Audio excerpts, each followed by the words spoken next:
There's a kind of freedom that only comes when you sit on a motorbike, breathe in the salty air of the ocean, and point yourself toward the mountains without rushing the moment. That's how my journey from Aourir Beach to Paradise Valley began. Slow, peaceful, and full of that strange excitement you feel when you're heading somewhere beautiful. But you have no idea just how magical it really is until you arrive.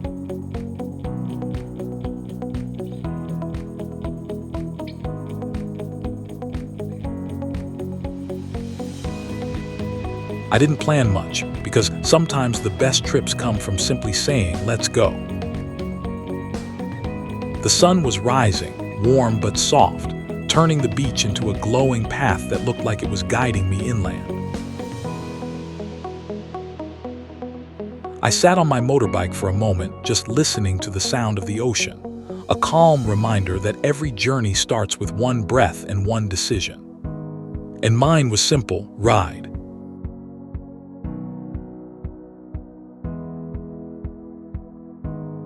As soon as the engine came to life, it felt like the bike knew exactly where we were going. Leaving the beach behind, the wind hit my face, carrying traces of salt and cool air that reminded me how close the sea still was. I could almost taste the ocean as I rode down the first stretch of road, heading away from Aourir toward the rising mountains of the Atlas.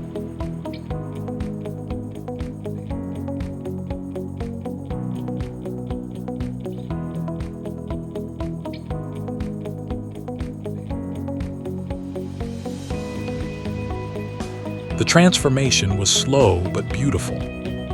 One moment there's sand and surf, and the next there's rocky hills, argan trees, and the distant silhouettes of mountains calling you deeper inland. The road begins to twist not long after you leave the coast. It moves like a river, curving and bending around the landscape, as if it's gently ushering you toward the heart of something sacred.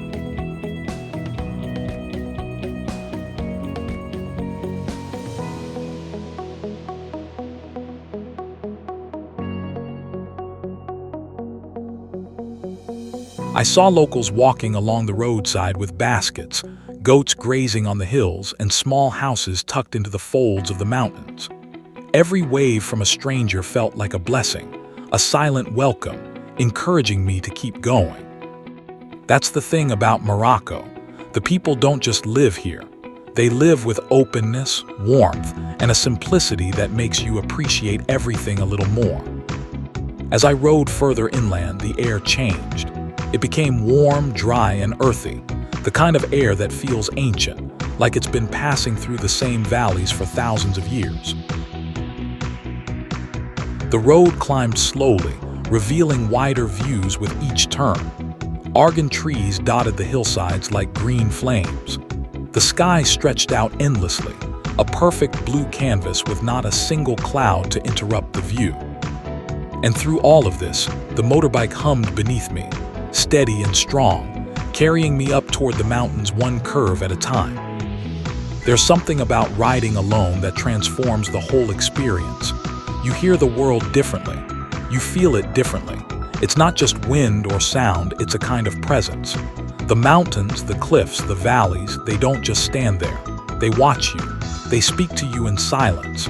They tell you that you're small but not insignificant, that you're part of something bigger than roads and routines. The deeper I rode, the more Morocco revealed its layers. Little villages built from stone and clay appeared like whispers of ancient life. Children ran along the roadside chasing each other, laughing freely. Women carried baskets filled with fresh herbs or bread. Men stood outside cafes drinking mint tea as if time had no meaning and the world wasn't in a rush. Everything was slower here, softer, more peaceful. I found myself relaxing into the moment, letting the road lead instead of thinking about what comes next. As the road climbed, I started seeing the rocky cliffs that frame the path to Paradise Valley. They rise sharply on both sides, like the entrance to a natural fortress. The colors changed again: reds, burnt oranges, dusty browns. Every layer of the mountains told a story, carved by wind and water over centuries.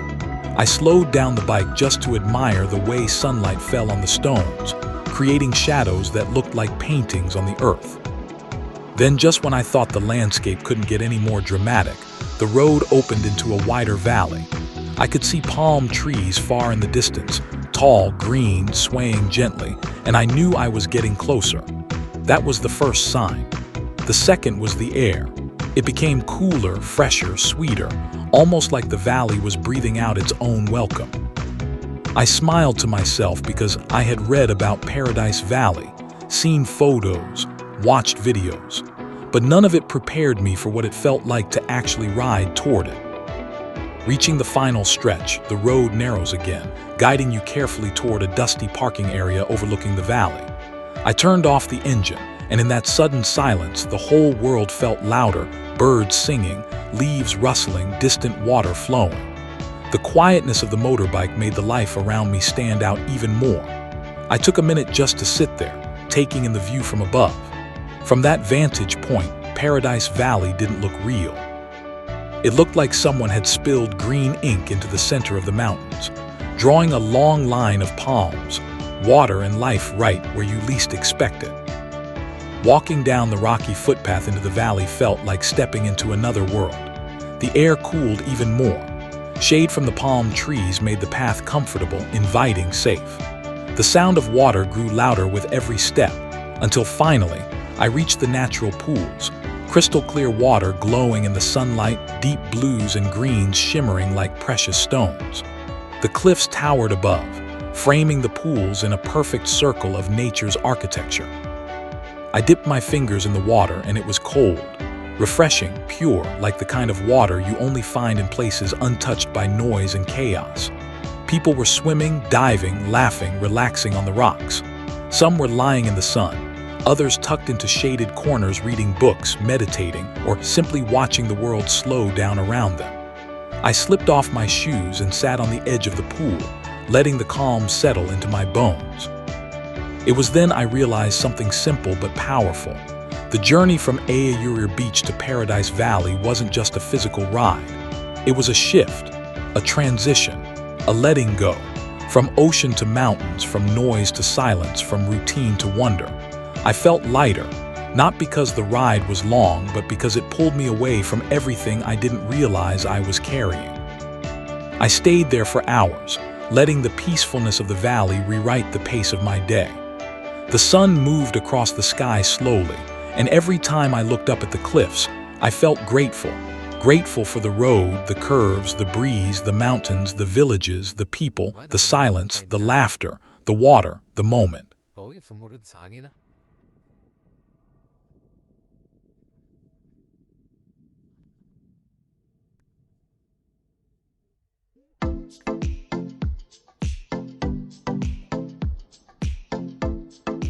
Eventually, the sun began to drop behind the cliffs, painting the valley in gold and soft shadows.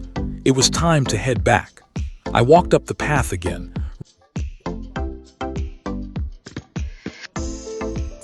It wasn't just a place anymore. It was a memory carved into me, a reminder of the beauty that exists when you follow the road with an open heart. Riding back toward Aourir felt different. I wasn't racing. I wasn't thinking about anything. I just let the road bring me home, carrying the peace of the valley with me. The mountains stood tall, the sky turned orange, and the world felt beautifully wide. From Aourir Beach to Paradise Valley on a motorbike, this journey isn't just a travel route. It's a story, a moment, a meditation, a reminder that the world still has magic hidden between the ocean and the mountains, waiting for those who are willing to ride, explore, and allow themselves to feel something real. And I did, every second of it.